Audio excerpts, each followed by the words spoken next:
part of this panel, this discussion with these three distinguished gentlemen to my left, your right. It's really an honor to be here. A few of them are passive cross. They may or may not have remembered, and I want to talk about that as I introduce them. But Vanessa said I am Johnnie Perkins. That's what my name badge says, and my cards tell me that as well. I am the West Region Director of Republic Services, and the West Region in Republic Services is 11 states, and it includes Texas and Louisiana. And so I spent a lot of time in the southern part of the state and taking care of our company and what we do. We're proud providers of recycling services. In fact, I often refer to us today as waste material advisors. The waste stream has really changed. We have to manage trash, recycling, food waste, organics, greens. All those things are really important. So it's really an honor for me to be here this morning with this panel. I'm going to start with introductions, and before I do that, one last thing. You know, my background is a very interesting one.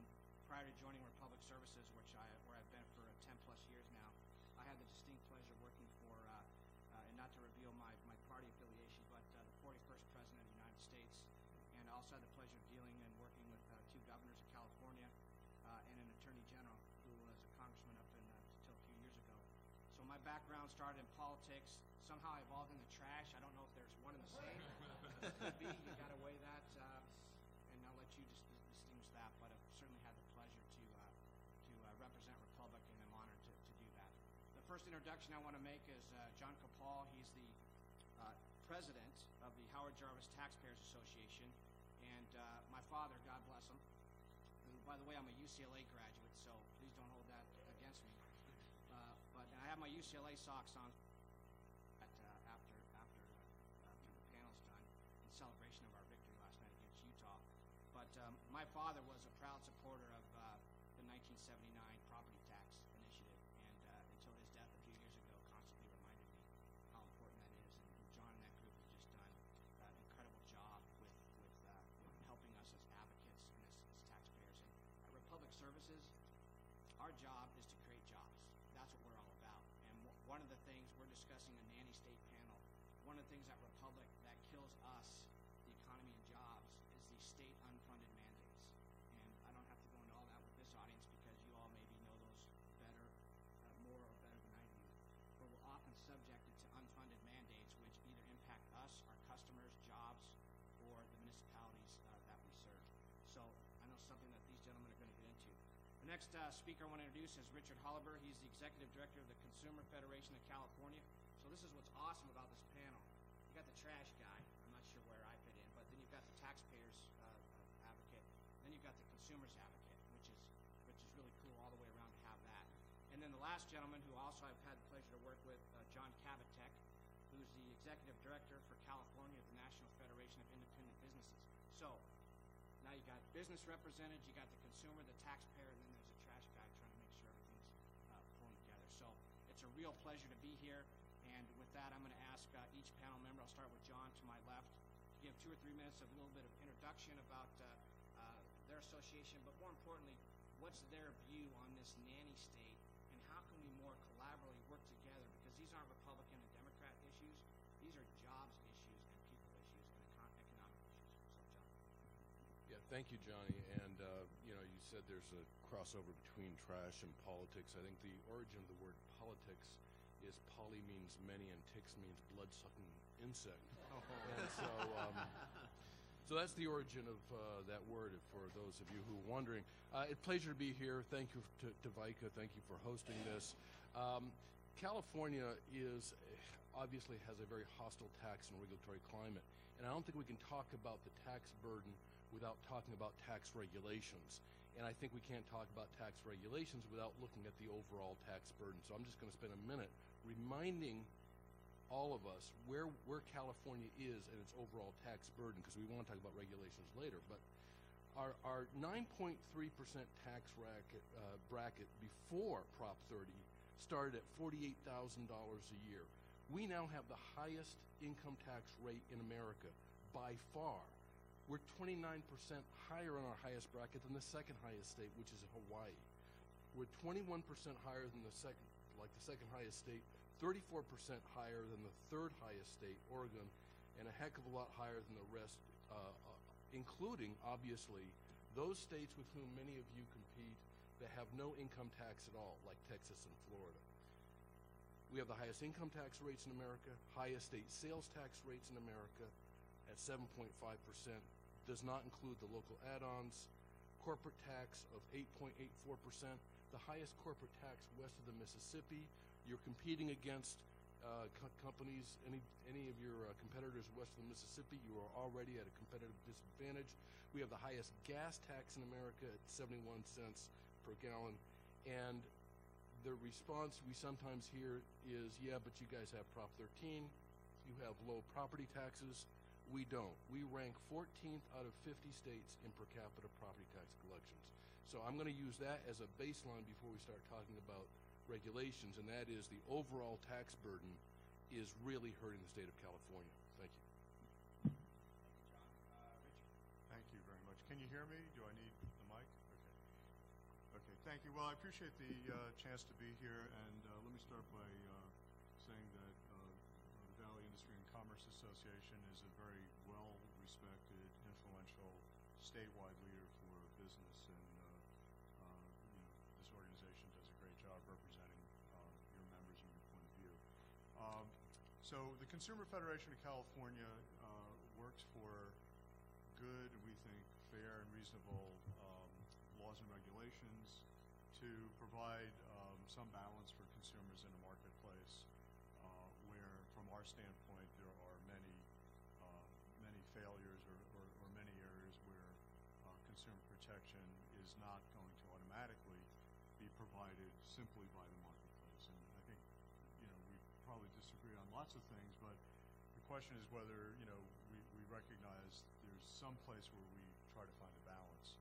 And when we work on legislation, I'll tell you, even with overwhelming Democratic majorities in both houses in Sacramento, we never find ourselves, if we're supporting legislation, in a position where our viewpoint is going to automatically be accepted or dominant, and where lawmakers don't spend a huge amount of time listening to business perspectives and accommodating those perspectives. And we often find that in the course of legislation, we're working through iteration after iteration after iteration to try to find something that is workable for both sides. I think there's a myth out there that is more maybe a myth of looking in the rearview mirror, which is, the consumer is always right. And it's a nice notion, and I think there are a lot of businesses that do their best, small businesses more so, to try to take that point of view. And it's fueled in part by the fact that consumers today have greater access to more information about more products online for, let's call it, window shopping purposes. However, they shop price, they shop certain very visible aspects of a product, and it's the fine print, it's the hidden fees, the terms and conditions that people just don't have the mental bandwidth. We're all working hard, we're all overextended to analyze other elements of what's in the deal where we find more need to provide reasonable protections. And I'll just give you one example and close, and that is cell phones. We work both at the legislature and before the Public Utilities Commission trying to get reasonable cell phone regulations. And by the way, number one complaint year after year after year, if you look at Better Business Bureau or compilations of state consumer complaints, cell phones are either one or two. Most years they're number one. And yet you have at the PUC until fairly recently a dominant view that choice will cause companies to provide ever better products at ever better cost, with ever better service because the consumer drives the market. Yet what we've seen there is 6 competitors a few years ago, now down to 4 that dominate 80% or more of the market, heading towards 3 who will compete over how many minutes you might get or what's the nice pretty gadget that you will get for free, but oh, by the way, we're going to lock you into a 2-year plan with massive early termination fees if you decide you want to buy your freedom.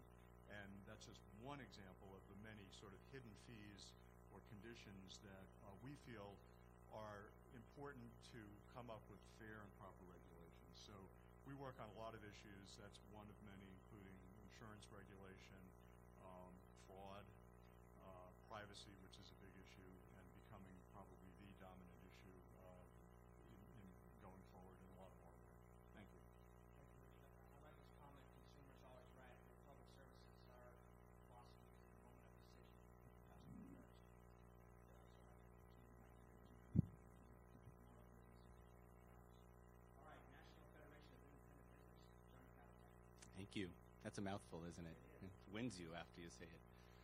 Good morning, and thank you very much. Thanks, Johnny. Good to see you again. And I do thank Stuart and Vika. It's a great organization we've worked well with over the years. So thank you very much for inviting us to be a part of this and really provide a small business perspective to this issue of regulations and taxes in the Nanny State.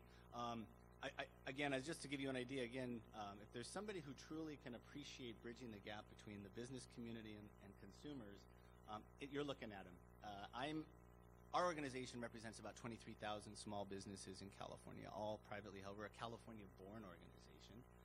We are national with about 360,000 small business owner members. And my brother, on the other hand, Brian, I'm originally, by the way, from Glendale, so it's kind of nice to come home from Mom's cooking, only to find Mom is in Hawaii right now. So, but my brother, on the other hand, is an attorney, a successful attorney, plaintiff's attorney in downtown LA, and also currently the president of Consumer Attorneys of California.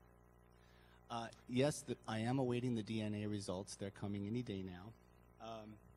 And people have asked me, I bet Thanksgiving is pretty interesting. And I said, it's always at his house, and I bring a taster with me. Anyway, kidding aside, Brian and I have talked a lot about this, and I'm sure we could agree with this. I think Brian also is a small business owner. He owns a restaurant in downtown LA, Engine Company 28, as well as his firm. And I think, well, we've talked about it, and I think that he and I agree. I think all of you could agree that, in order for our communities to grow, in order for jobs to be created and people to thrive, we need to make sure that we've got rational, reasonable policies that affect our business community and our small business community, which is most of the job creators. It does begin with a Main Street that is, able to thrive and jobs that can grow. But what I hear from our members all the time, and I'm going to use some of my daughter, she's 15, I'll use some texting lingo, what I hear from Republican, Democrat, independent members of ours, and again, we represent about 23,000, is the same thing. First of all, I'm very uncertain. I have no certainty about what's going on, and a frustration, but a real frustration that government has been, as my daughter would text, OTT, over the top, and with rules, regulations, and costs. So not many are LOLing these days, and most are asking WT. Well, let's just move along. But again, small businesses are most of the businesses and create most of the jobs. And typically, what we're finding, and our members are finding, again, I spent yesterday, you guys, just driving around Burbank, just talking to members, non-members, small business owners of every stripe, and they're telling me the same thing. I mean, California just keeps raising the bar in terms of making it impossible for people, small business owners, to pursue their dream and actually hire more people. I mean, they want to hire more people. But as John said, we have the highest sales income and gas taxes. We do have the most sweeping regulations. And I want to point out, small business owners pay about 3 times more than big corporations to comply with taxes, about 37% more by not just our studies, but others, 37% more to comply with regulations, federal and state. But we also have the highest number of frivolous lawsuits. I'm not going to get into that, but I think folks had heard some of that. So I guess we're nothing if not pioneers in California. But sadly, 2 million Californians are out of work. Small business owners are shuttering their doors. We're seeing that with study after study. And CEO magazine ranked California the last place to do business for the 3rd year in a row. So when does the message not get across? Again, what we do find from our members is they don't mind the right regulations, the right taxes. They tell me this. They're overwhelmed right now. And there's a feeling right now that unlike many other states, California has got this gotcha mentality. And a lot of that comes from the regulatory agencies and departments in terms of where things need to be fixed. Just to give you a few perspectives, and I've got story after story in terms of examples, because people say you complain about regulations. Well, give us some specifics. I got many examples to share with you, but just for brevity's sake, just to give you an idea, When you're talking about the regulatory environment in California, it's important to point out a few things. John talked about taxes, but you need to understand from January 1 through September 30th of this year, federal agencies alone, issued 2,909 rules. That's more than 10 rules a day this year so far. And we understand there's about 4,063 federal regulations also in the pipeline. In 2011, which was a light year in California due to the budget issues and other things, 103 California state agencies, 103 different agencies promulgated and initiated 467 different regulations, all at different times. So put yourself in the shoes of a small business owner. That number is usually about 1,000 in terms of per year. But I will go into detail more later, but I will just say agencies have extreme wide discretion in interpreting the laws and rules, quite often by administrative fiat, which has a lot of small businesses very concerned. Those interpretations make a small business owner, imagine running a business, very confused about what the rule is today versus yesterday. And whether you like the healthcare law or not, that's the whole new mound of things that small business owners are uncertain about. But, again, we've got a number of things in terms of the issues where NFIB is involved in a coalition here in California called ROAR, Regulatory Oversight and Reform Coalition, to find meaningful and sustainable ways that regulations won't hurt the business community, but where you can find that delicate balance to make things work right so jobs aren't crushed. But we launched last year a Small Business for Sensible Regulations campaign nationally involving other organizations.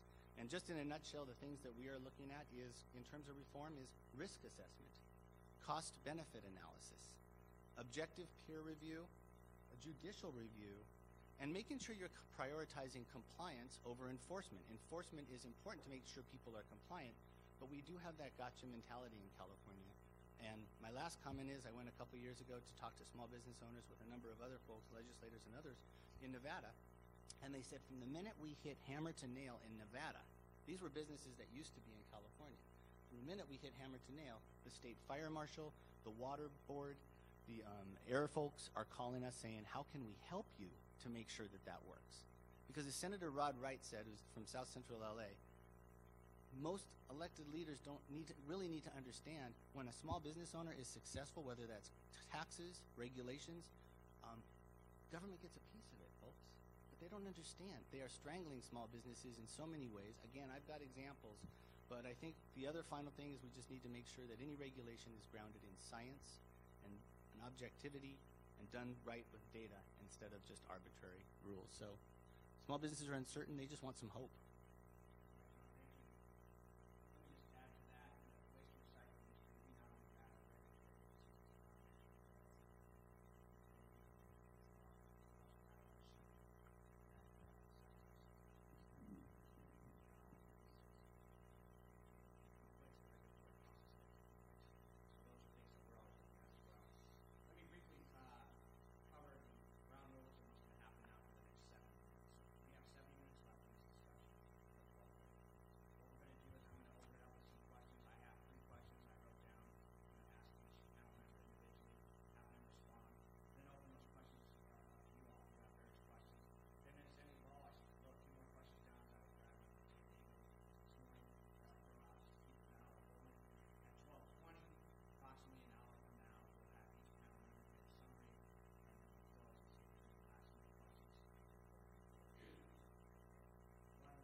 I think it very much can become a reality. Split roll, for those of you who aren't familiar with the term, it does not refer to a pastry. It refers to refers to splitting the tax roll between residential and commercial. And Prop 13 protects both residential and commercial property. It was written that way. California has had a unified tax roll 1800s. Prop 13 did not change that. Prop 13 provides stability and predictability for homeowners and businesses. But there is this view out there that somehow Prop 13 has conferred some benefit, some loophole to businesses, which is not true.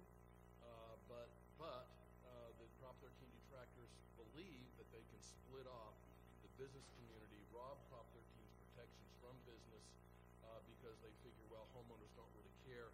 It would be a disaster if we had split roll in the state of California. That is their ultimate goal. Now, they understand the realities, as do we, and that is Prop 13 continues to poll very, very well. If Prop 13 were on the ballot today, it would pass by about the same two-thirds margin that it passed back in 1978. So that's why they're trying to pick off businesses, not just homeowners. So I think it's, Johnny, I think it's on their agenda. They are probing weaknesses in Prop 13. They are doing constant polling to figure out if they can impose a split roll. A split roll can be done with a constitutional amendment. It can be done statutorily, too, if the issue is changing the rules as they relate to change of ownership. Under Prop 13, property is reassessed when it changes hands, and those rules are not defined in Prop 13. They're defined by statute. So you could raise the rate constitutionally, or you could impose a split roll by altering the rules relative to what is a change of ownership. And I think that is probably the direction they're gonna head. And there's other ways that they can impose a split roll as well. With parcel taxes, they can do a de facto split roll by defining a benefit to homeowners and charge homeowners $19 a year and charge businesses $2,000 a square foot or something. I mean, some ridiculous thing like that. So it's real. We are monitoring it. Both John Kabateck and I serve on a group called Californians Against Higher Property Taxes, which is formed specifically to monitor and to counter the split roll efforts, and we will continue to do that. And I know the public employee unions that is a very high priority for them, and because they want the money. Comment? Yes, sir. And the ambassador has very politely asked me to have us speak into the microphone. Okay. Thank you. Fair enough. We have a very different view on split roll. If you go back to when Prop 13 was enacted, it was both advertised as a benefit for homeowners. At the time, the state had a surplus. I think it was $5 billion, which seemed excessive, and property taxes were rapidly escalating. The odd thing about Prop 13, as a homeowner, when I moved into my home, I paid at least 1,000% more than my next door neighbor, who had the identical home, who had been there since the 1950s, and therefore her taxes were set at 1/10 of mine, which seemed unfair to me at the time because we had the same property. But Prop 13, one of the brilliant things about it is that wherever it is you buy, even though you can look at a neighbor and say, gee, why am I paying 20 times more, it also gives you the assurance that you are then locked in for the future, which is, I think, one element of its continuing popularity. However, the main beneficiaries of Prop 13 have been commercial and industrial property owners who are able to play some legal games around what names are on the property deeds that you and I, as residential owners, cannot play. So just to give you an example, I believe when it was Washington Mutual was bought by whoever it was, Chase, the property, it was a new corporation, but the names of the majority of the names on the deeds did not change, so that property was not reassessed the way if you bought a home from someone else it would be reassessed. The same is true with changes of ownerships at Macy's, at least one major winery and elsewhere. So what we've seen, and there's a lot of evidence, documentation on this, is that the proportion of total property taxes being paid by residential property owners has increased by, I believe it's around 15%, I don't have the numbers with me, as the proportion of total property taxes paid by commercial property owners has decreased. So it's sort of flipped the balance. However, having said that, I would only disagree with John in the likelihood of a split roll being enacted. Yes, I think there are a lot of public sector unions and others who think it would be fair, a fair way of doing taxation, but I believe it would require a ballot measure. To change a ballot measure, you would require a ballot measure. The only exception being if you could convince a court that the change furthers the intent of that ballot measure. And frankly, I don't think there's much likelihood, because the general feeling is that it is a third rail issue, that Prop 13 is just one of those things nobody really wants to tackle, even though they would like to tackle with a split roll. All right. Where do you want to move on? Well, let's do this. Why don't you make a comment on that, John, and then I'll have John do 1 minute rebuttal. So I'll give you a couple minutes. Yeah, and then I want to get, because I have a question especially designed for you that I wrote up. So go ahead and respond. Okay. Woo. Well, then I'm going to just filibuster here for the next now. Just a quick comment, really, and it is something that we found with our members. Again, I want to remind everybody that 3.6 million businesses in California are small businesses and make up about 99.2% of the business community in California, 99.7 nationally. But there's this assumption in Sacramento and sometimes in Washington that they'll pat us on the back when it comes to this issue and say, well, please don't worry, we're not here to hurt you. This is really a property tax increase on those big guys, the big property owners. So your folks are pretty much immune. We just want to make sure that the big guys really pay. 67 to 68% of our members, at least by our averages, rent or lease in California. So where do you think that gets passed along? Okay, you hit it to a property owner. What do you think they're going to do in order to keep their business in business? And you can call them greedy, whatever you want to call them. But the fact of the matter is that actually hurts the small businesses that are tenants of those properties. And that's not Chicken Little, folks. And guess what happens when that small business owner does that? When they find that new price, where do you think they pass it along to? Or cut? So it goes directly onto the consumer. That's not a talking point. That's a fact. And I invite people to talk to our small business owners, most of whom, again, lease or rent their property when they're hit with higher property taxes, in addition to what we just talked about in terms of the higher regs, taxes, and frivolous lawsuits. I mean, when is enough enough? And this is not smacking it to the big guy. All right. Thank you, sir. I'm bringing it back. No, hold on. All right, you got 30 seconds. Okay. Well, hold on. I'll be quick. Let me have John do a rebuttal. Okay. 1 minute on what they both just said, and then we'll come to your question. Okay. The issue is whether or not the Prop 13's applicability was discussed during the election in 1978. It was an issue that was beaten to death. If you go back and look at the ballot pamphlet, the opponents of Prop 13 said businesses are going to get this huge loophole. California voters considered that argument and overwhelmingly rejected it.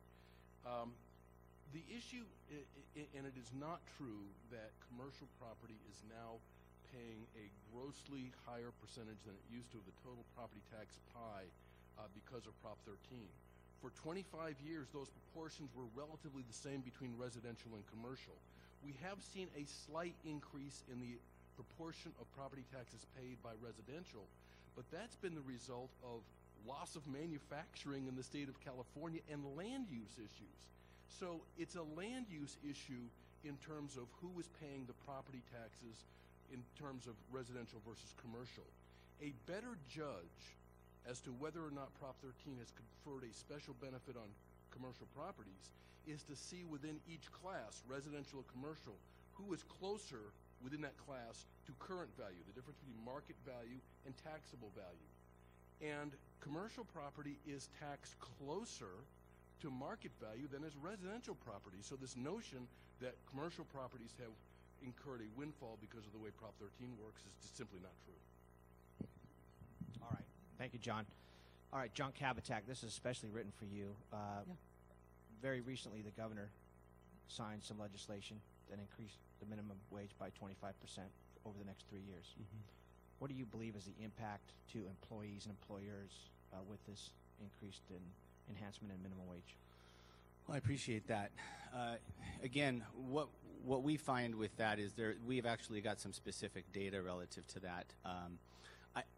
I think I'll start by saying that it's false to assume that a small business owner in particular doesn't want to create an environment for their employees that is positive and encouraging and giving their small business employees a chance to grow. But it's a classic example, Johnnie, of how very little many of our policymakers understand how a small business operates. Again, this is not a Chicken Little comment as much as it is just the sheer economics when you see a small business owner hit with so many levels. We did a study in terms of the bill in its original form, which showed that over the course of 10 years with AB 10 going into effect, 68,000 California jobs would be lost, and $5.7 billion in output would be lost in California. Now, that was its original form. This is, again, a bill that's been brought back now to 2 years that this is going to be enacted. At the end of the day, a small business owner is going to be forced to do one of two things. And it's not just the minimum wage. Keep in mind, it's death by 1,000 cuts. So you've got the sales, income, gas taxes, the Prop 30 taxes that now they're beginning to feel. You have a health care law, whether you support it or not, is going to have a massive amount of cost in terms of direct or indirect reporting requirements and impacts that a small business faces. So when you add that 25% wage increase, it's not only an impact on those jobs, but it's actually an impact on the other waged positions. We heard a member here in Burbank who told us the other day that now there's a pressure to actually do that. And yes, it sounds like, wow, isn't he selfish for not raising everybody's? Again, understand that there's nothing in the till. There's not this magic wand. So it's either going to be raised prices, but more commonly what we're finding from people is either paring back shifts, laying people off, or shutting their door, or at least paring back. And I just think it's patently unfair for the governor to say, everybody's willing to pay a couple more cents to buy a cheeseburger. Well, that's not the economics, Governor.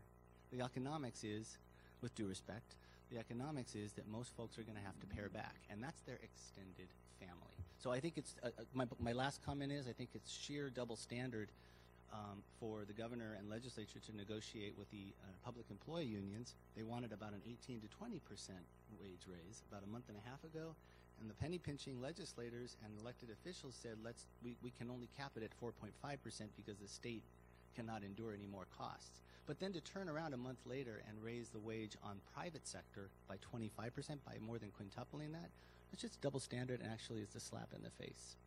Very good. Thank you, John.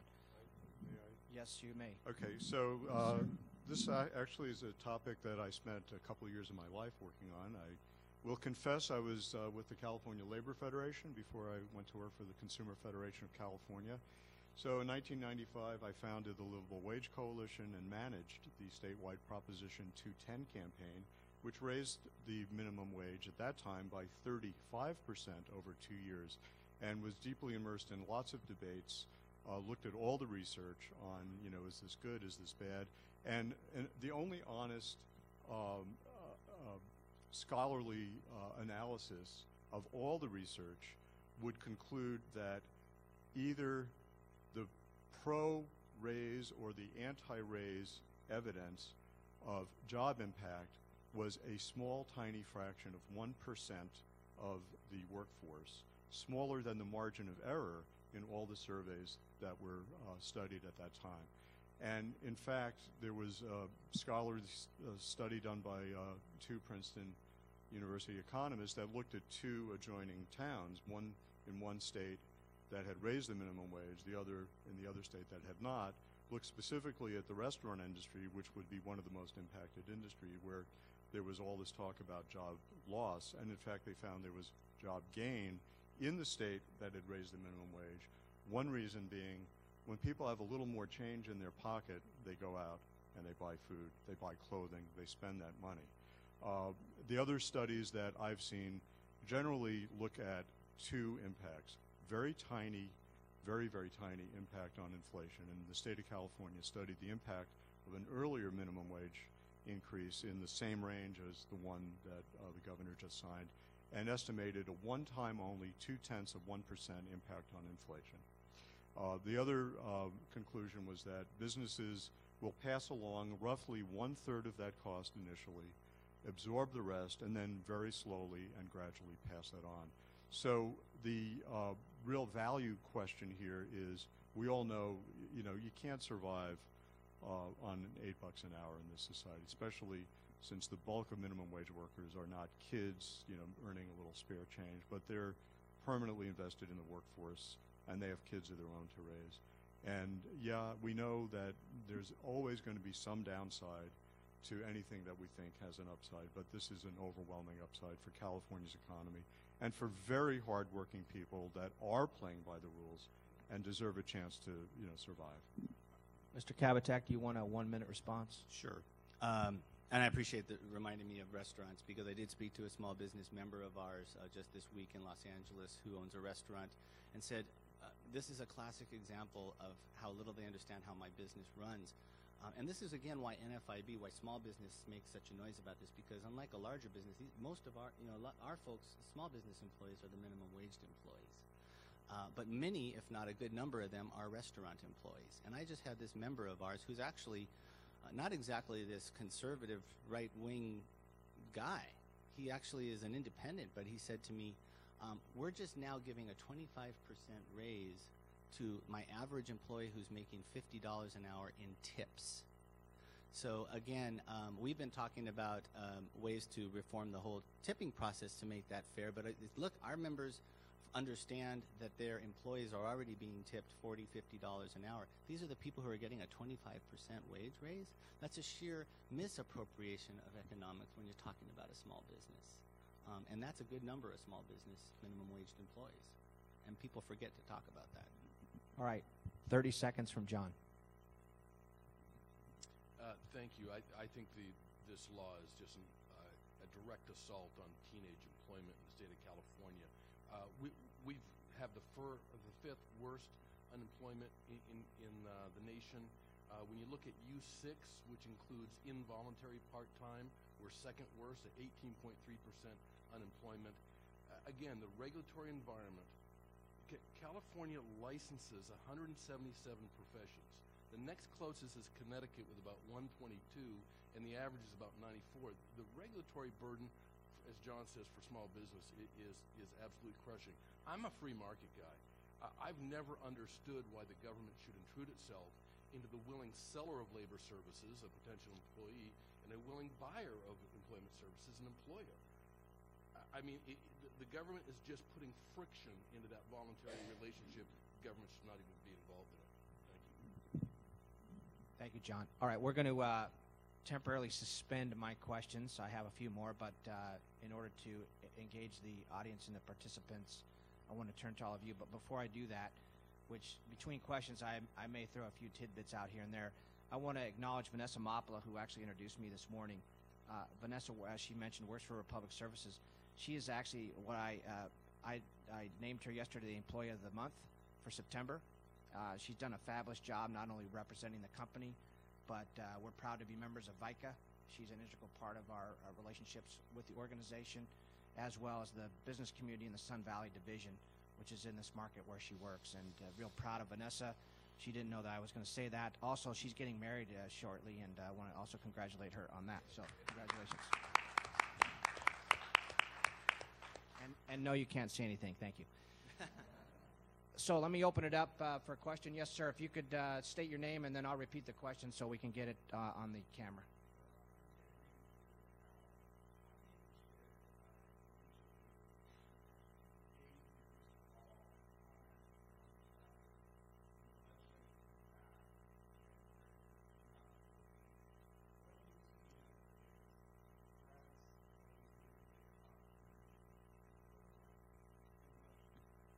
So the question is, when the legislature returns in 2014, what do they consider the biggest threats and opportunities that are going to be presented before that body?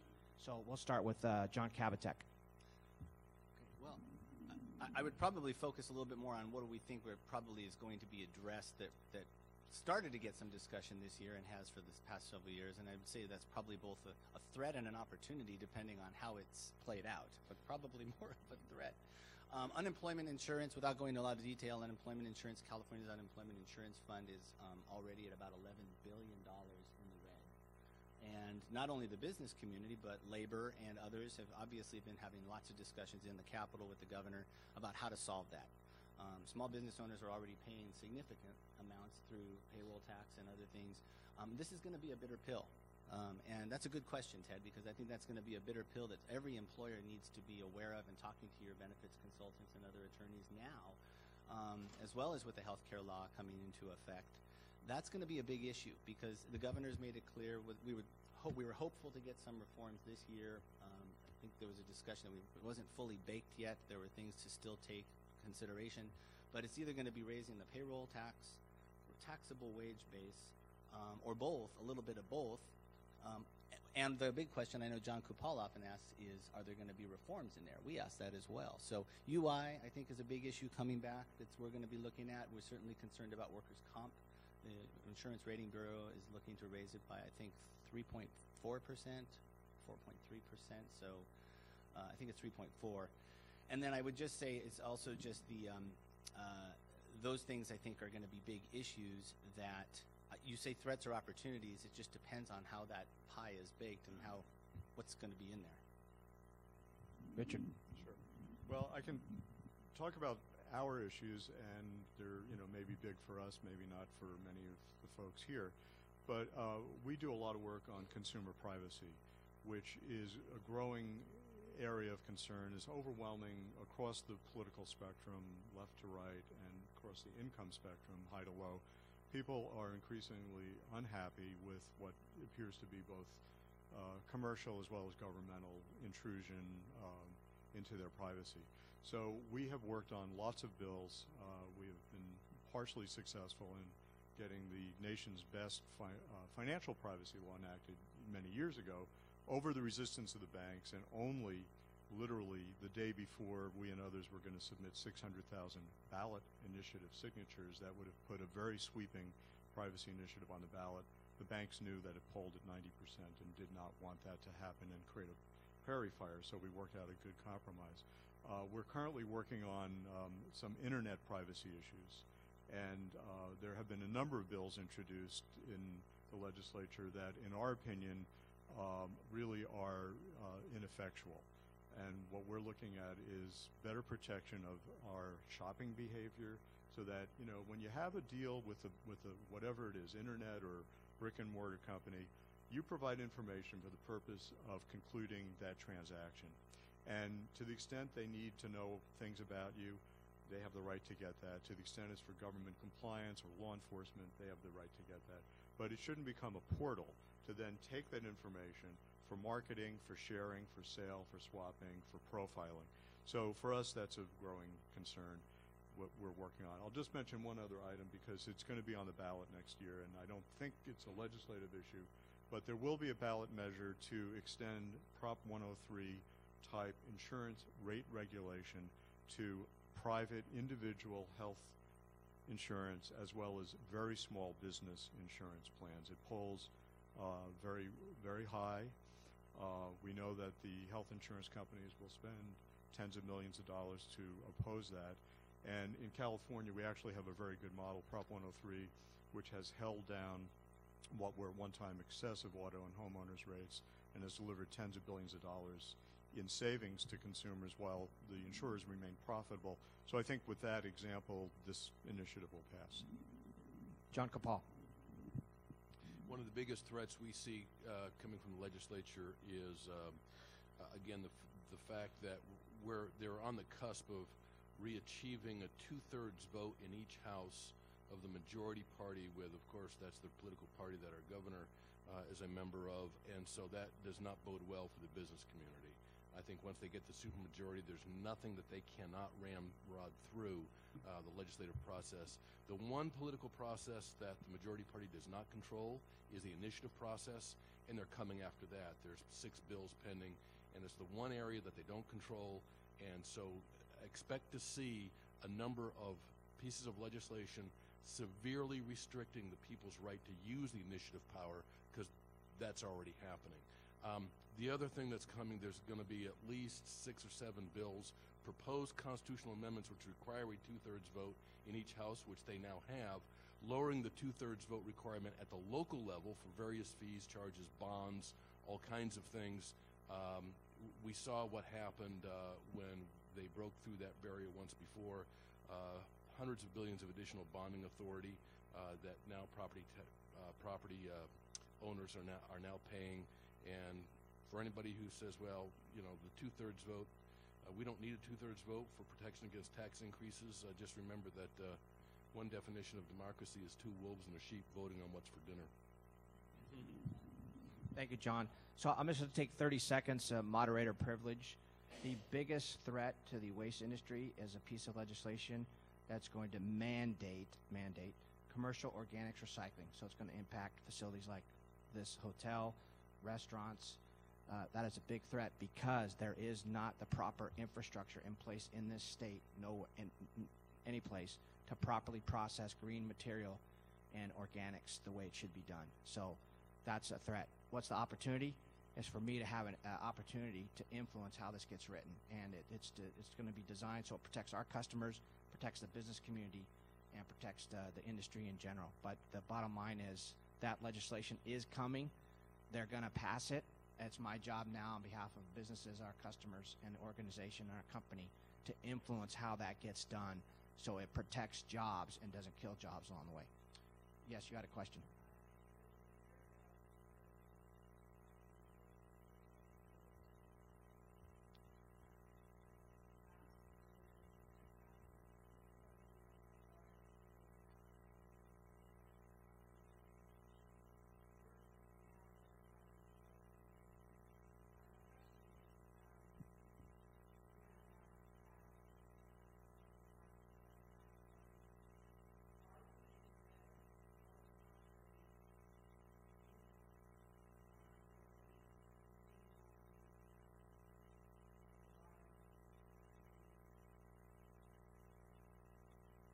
So the question is Prop 30 been any help to the business community, or we could continue to rely on its instability and what it's created that's caused some concerns? John. Yeah, I led the campaign against Prop 30. We lost. Jerry Brown did an excellent job in running a political campaign. He went to the colleges, he went to public sector labor, convincing everybody that this was absolutely needed to balance the budget. Where has that money been spent? If you look at the budgeting of where the Prop 30 money went, some of it did go to education, but a lot of it, if you look at the new public employee contracts that have been signed, public employees have gotten pay increases and pension increases across the board. We saw the University of California being very close to committing $6 million to renovate the mansion for Janet Napolitano, the new UC president. I mean, we look at the way the money is being spent, and we're scratching our heads. The higher tax rates exacerbates the revenue volatility in California. We have the most volatile tax streams in the nation because we're overly reliant on a handful of very wealthy people. The sales tax revenue stream is also very volatile, not as bad as the income stream. What is the one income stream that is the most stable because of Prop 13? The property tax. The property tax, because of the way Prop 13 works, it stabilizes local government revenue. All of you in real estate know that during the real estate crash, we saw losses in market value of 40 to 50%. But what happened to local government property tax revenue? It flattened out or even continued to increase because of Prop 13. So I testified before the Parsky Commission, which dealt with the issue of volatility, and pointed out to them that, our income tax and our sales tax were brought to us by the best and brightest of Sacramento, and our property tax system was brought to us by two people who were derided as unintellectual, Howard Jarvis and Paul Gann, and yet the property tax system in California is the model that other states are now looking at. Thank you, John. Richard.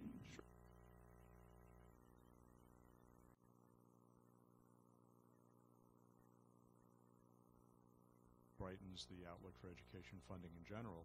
But we went through a period of, I think it was during 5 years, where we had over 20% cuts in our funding from Sacramento, and we're literally turning, we had one time 14,000 course over subscriptions, students we could not accommodate. That doesn't mean 14,000 students, it's 14,000 class periods, so divide by 10, that's a full-time student, 1,400 or so in one county alone, because they were being pushed out of Cal State and being told, oh, just go to your local community college, when our funding was being slashed. And John, you'll be happy to know that our college district was the first, and I believe one of only two, that at a 2/3 vote did pass a local parcel tax, which helped to partially offset what would have otherwise been a horrific cut. So I think in the big picture here, I think we would agree, the strength and success of our economy does require a well-educated workforce. So for me, education is not only about informed citizenry, it's about an investment in the future of our economy. John Kabateck. Yeah, I think, in the spirit of disclosure, we balloted our members, and 93% of our small business members that responded wanted us to get involved in opposing Prop 30. They did because, again, it comes back to that uncertainty. Having said that, recognizing the fact that the people spoke, and again, John, you left out one point, which was, yes, the governor did an exceptional job, and I know his rosy demeanor on the college campuses and otherwise, and also his energy, with due respect, he really is a true campaigner, was very successful. Again, the unions did outspend the business community by about 6-1, as I last recall, about $160 million on both that and 32. So that was one important thing to remember. But I think here's the point that I think we're hearing from our folks, is that the governor and legislative leaders, after Prop 30 was passed, made it clear, and they declared even after Election Day, that 2013 was expected to be the year of fiscal restraint and spending restraint. And here's why it's a slap in the face for mom and pops, is that this year, fortunately, we and others were able to stop, but there were about $6 billion in tax increase measures that went before committees that were introduced. So much for restraint. I mean, again, alcohol beverage tax, sweetened beverage tax, split roll property taxes. There were 6 measures that would have made it easier to tax at the local level. Oil excise tax of 9.9%, and the list goes on. So $6 billion in new taxes per year that were passed by the voters, and the voters did speak, but the promise that was made by our elected officials was we're gonna exercise some restraint. That is really why so many voters, that's just why it's no question that our legislature and our elected officials have such a low voting record, and actually why the voters really have such a low standing with voters, is that's really patently false to say that, and a slap in the face at people who have been paying those, who were just hit with these taxes. Thank you. Yes. Yeah. Yeah. So the question is, what is the definition as defined by Webster's or John Kabateck of a small business? Very good question. There are some varying definitions depending on level. The standard definition for the federal level, a federal definition, is fewer than 500 employees. You're right. That's a pretty good small business. We do actually, represent some that have that level, but some of those have declined over the years. California definition is fewer than 100, and then the average small business, according to EDD estimates and even our membership, and it's just paralleled, is about 5 to 9 employees is the average small business in California. Our average member probably has about a $350,000 to $400,000 revenue, gross annual revenue, and a good majority of our members, just it should be pointed out, and John Coupal knows this, they file their taxes as individuals, not corporations. And that's another reason we had real concerns with 30, is that a lot of our small business owners file as individuals. So this is very hard for them. All right. So I want to throw this in because my philosophy has always been, what's the go forward? It's easy. I'm a junior college football referee, and it's easy for someone to complain about me in the stands. By the way, I've never thrown a flag in 12 years where there wasn't a penalty. So if it's not a penalty, I don't throw the flag, just so you all understand that. But it's easy to yell from the stands. It's tough, although it's fun, to get on the field and do the thing as a referee.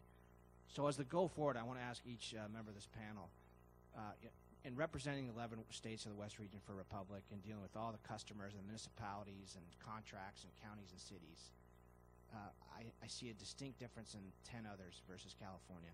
So what is it that we can do here in California, not only as a business community, a business organization, individuals, companies, large, small, no matter who you are, what can we do to stem the tide of overregulation, which in 10 other states, it's not like here. And I'm not saying I'm opposed to regulation, because it's certainly needed even in our industry. I'm all for that, but I want to do it reasonably. So how do we deal with that? The one thing that really bothers me as a taxpayer of this state, just besides my job with the company, the unfunded mandates that come out of the men and women in Sacramento. They don't get it. They don't get it. It impacts my customers, all of you, and organizations. And job losses. So what's the go forward to stem the tide of overregulation, unfunded mandates and the fact that all these are creating job losses because companies, as you guys all know probably better than I do, are leaving this state in groves and going to states like Utah and Texas and Colorado because they are my customers now in those states, and their headquarters used to be here. So, Richard, I'm going to start with you, and then we'll go to John Kabateck, and then to John Coupal. Okay, well, it's a great question.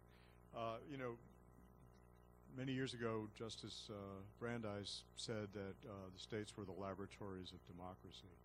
Now, it sounds like you view this as a Frankenstein laboratory of demented democracy. We have a little different view, and I think California does tend to lead the nation, and often others will follow. I'll give you a couple of quick examples where I think we did lead the nation. One was we passed the nation's first do not call telemarketing laws that were demanded, overwhelmingly by people getting tired of having their dinners interrupted. And I think it was within a matter of months that the Bush administration, recognizing the extreme popularity of the issue, sponsored legislation, and the nation followed rapidly with the do not call registry.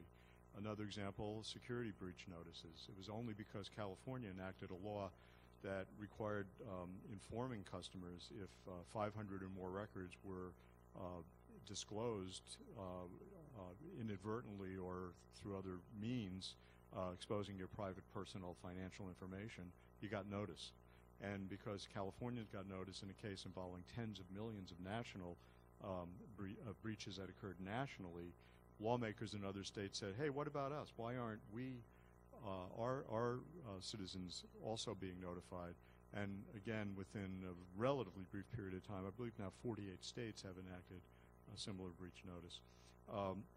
So I think some regulations, I'll give you those just as examples where I think they have served a tremendous purpose. I would only disagree, I think, with John and John in that I do believe business is quite vocal, quite well represented, and gets your points of view heard loud and clear.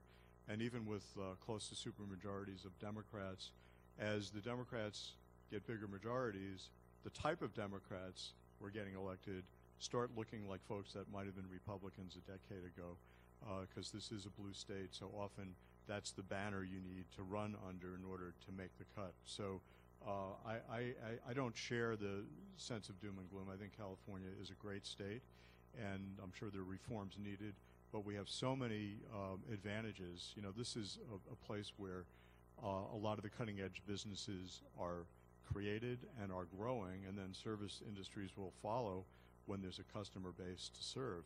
And I would love to see regulations that promote the growth of the kind of value-added businesses, that are really the engines, and then I think we'll see lots of other industries continue to have a customer base to serve. Right. John Kabateck, by the way, I love the do not call registry. I really like that personally. You robocall fiend.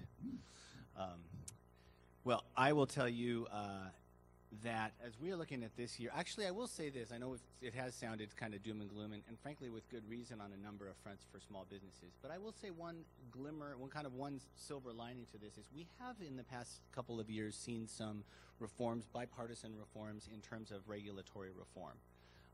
They're not perfect, and by no means does it mean we should stop, but there have been some things that have been advanced, and to the governor's credit, he has signed, which are a step in the direction of reform. It's just like ADA or anything else. There's a lot more that needs to be done. The governor did sign, actually last year, it was an NFIB-sponsored bill, ironically numbered Senate Bill 1099, go figure, that actually, you might have mentioned when I was first talking that about 103 agencies and departments in California last year promulgated about 463 different regulations, all at different times. For a small business owner, one thing we haven't talked about with regulations, Johnnie, is predictability with a small business owner, and that they really do get whiplash with so many different regs coming their way. And again, whether you support or oppose regulatory reform or like regulations or don't, that is a fact. The average small business owner doesn't know what's coming at them. What SB 1099 does, and the governor did sign it last year, is it requires the state to implement regulations 4 times a year. We originally asked for 2. but it actually is 4 times a year, so that a small business owner has some predictability in the process. Case in point, we have a member who owns an upholstery shop in Signal Hill, not too far from here, and he purchases masking tape from a supplier, from a general supplier, and he has for years. Well, the supplier, without him even knowing, he actually was, our member was putting in masking tape rolls for his upholstery shop, and the supplier said, no can do. We're not sending it. The California Air Resources Board rendered the glue used in the masking tape to be a greenhouse gas hazard. Our member did not know that. Had Senate Bill 1099 been in effect at the time or even years back, he would have been able to predict and anticipate purchasing the tape from someplace else. It's a classic example of overreach, but where I think we've made some strides. And then the other area, to the credit of Senators Calderon, Assemblymember Ken Cooley in Sacramento, and others, there have been some bills that either have been signed or one's on the governor's desk that will actually create more scrutiny in terms of economic analysis and seeking alternatives for regulations. So all this doom and gloom I'm talking about, that's true, but there has been a step in the direction of regulatory reform, both things that have been signed and otherwise that give small businesses and Californians more regulatory certainty. And that's not a Republican or Democrat. That's just giving them a chance to anticipate what's coming up and more scrutiny. Thank you. I'm not very hopeful. My nature is as an optimist, but I look at California, I just can't get there. In fact, Jerry Brown did call me a declinist, and I responded, it's one thing to be a declinist, but it's another thing to be delusional. And there are so many things. California is such a great state and has such great potential. And Richard is right. There are some sectors in this state that are very strong. High tech, biotech in San Diego. But even in those sectors, other states are beginning to compete and compete very, very well. California is a leader. It's a leader in net domestic outmigration. By net domestic outmigration, I mean in terms, not international migration, either documented or undocumented, just the number of people moving in and among the several states. We have more people moving out than are moving in. You don't move to Houston for the weather if you're in the Bay Area. You move there because that's where the jobs are. And California's unemployment situation, I think, is only the second worst problem we have. The worst problem we have, if we start looking at public debt.